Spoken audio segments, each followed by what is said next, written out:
முன்னாள்லாம் ஸ்கேமுங்கிறது வந்து வெளி மாநிலத்திலேருந்து தமிழ்நாட்டில் நடந்துட்டு இருந்தது. ஆனால் இப்போ தமிழ்நாட்டுக்குள்ளேயே நிறைய ஸ்கேம் நடக்குதுங்க.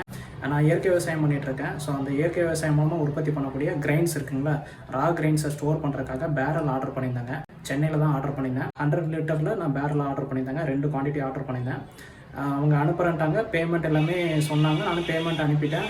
ஸ்க்ரீன்ஷாட்டும் அவங்களுக்கு ஷேர் பண்ணிட்டேன்.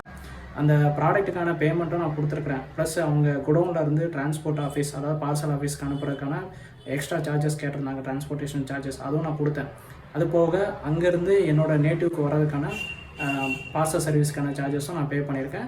ப்ளஸ்ஸு நேட்டிவ்க்கு வந்ததுக்கப்புறம் அங்கேருந்து என்னோடய ஒர்க் பிளேஸ்க்கு எடுத்துகிட்டு வர்றதுக்கான டிரான்ஸ்போர்ட்டேஷன் சார்ஜஸும் நான் வந்து செலவு பண்ணியிருக்கிறேன். 100 லிட்டரில் பேரலில் ஓப்பன் டாப்பு பேரல் ஆர்டர் பண்ணியிருந்தேன் வித் லாக் ரிங்கோட. இந்த லாக் ரிங் மெத்தட் எதுக்காக அப்படின்னா, நம்ம கிரெயின்ஸ்லாம் ஸ்டோர் பண்ணுறோம் அப்படின்னா ஏர் டைட்டாக லாக் பண்ணி வச்சுக்கிறதுக்காக தான் இப்போ லாக் ரிங் மெத்தட் வந்து வந்துட்டுருக்கு. ஃபுட் ப்ராடக்ட் ஸ்டோர் பண்ணுறதுக்காக தான் நான் ஆர்டர் பண்ணுறேன் அப்படின்னு மென்ஷன் பண்ணியிருந்தேன். பட் அவங்க அனுப்புனது என்ன அப்படின்னா, 2 குவான்டிட்டி ஆர்டர் பண்ணதில் ஒரு குவான்டிட்டி வந்து 100 லிட்டரில் அனுப்பியிருக்காங்க. பட் அது வந்து நான் கேட்ட மாடல் கிடையாது, ஓல்டு மாடல் தான் அனுப்பியிருக்காங்க. இன்னொன்று பார்த்தீங்கன்னா 100 லிட்டருக்கு பதிலாக 120 லிட்டர் அனுப்பியிருக்காங்க. அதுவும் யூஸ்டு ப்ராடக்டாக அனுப்பியிருக்காங்க. ஸோ இது பார்த்தீங்கன்னா 100 லிட்டர் பேரலுங்க. இது வந்து நான் லாக்ரிங் மெத்தடில் தான் கேட்டிருந்தேன். பட் இதில் லாக்ரிங் இல்லாமல் அவங்க கொடுத்துருக்காங்க. இது பார்த்தீங்கன்னா யூஸ்டு ப்ராடக்ட்.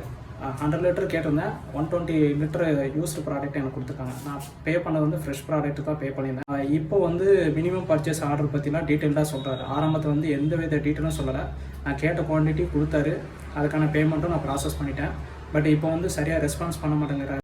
ஸோ இதெல்லாம் வந்து சால்வ் பண்ணணும் அப்படிங்கிறதுக்காக நான் கிரிவன்ஸ் வந்து அப்ளை பண்ணியிருக்கேன். ஸோ எனக்கு அனுப்பின ப்ராடக்ட்டோட ஃபுல் வியூ நான் உங்களுக்கு காமிக்கிறேன், நீங்களே பாருங்கள். இந்த ப்ராடக்ட் பார்த்தீங்கன்னா 100 லிட்டருங்க. ஆனால் இதெல்லாம் லாக்ரிங் மெத்தட் எதுவுமே இல்லை. இது பழைய ப்ராடக்ட்டு. இது அவங்க எனக்கு அனுப்பியிருக்கிறாங்க. எனக்கு லாக்ரிங் மெத்தடில் தான் நான் கேட்டிருந்தேன். ஆனால் லாக்ரிங் இல்லாமல் ஒரு ப்ராடக்ட் பழைய டைப் மெத்தட் தான் எனக்கு அனுப்பியிருக்கிறாங்க.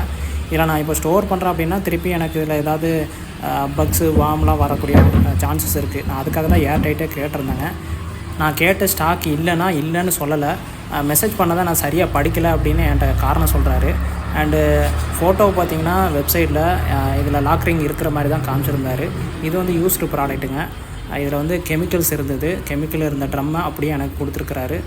மேலே இருக்க மூடி பாருங்கள் எந்த அளவுக்கு டென்ட் ஆகிருக்கு அப்படின்னு. கெமிக்கல் நேம் பாருங்கள், பெர்ஃபெக்டானு போட்டிருக்கு. இப்போ இதை நான் வாஷ் பண்ணி யூஸ் பண்ணணுமாமா. சென்னையில் இருக்கிறவங்கலாம் இந்த மாதிரி பேரெல்லாம் வாங்கி ஃபுட் ப்ராடக்ட்லாம் ஸ்டோர் பண்ணி சேல் பண்ணிட்டு தான் இருக்கிறாங்களாமா. ஊறுகாய், ஜூஸு அந்த மாதிரி இதுக்கெலாம் வந்து இந்த மாதிரி யூஸ்டு பேரெல்லாம் வாங்கிட்டு போய் வாஷ் பண்ணி யூஸ் பண்ணுறாங்களாமா.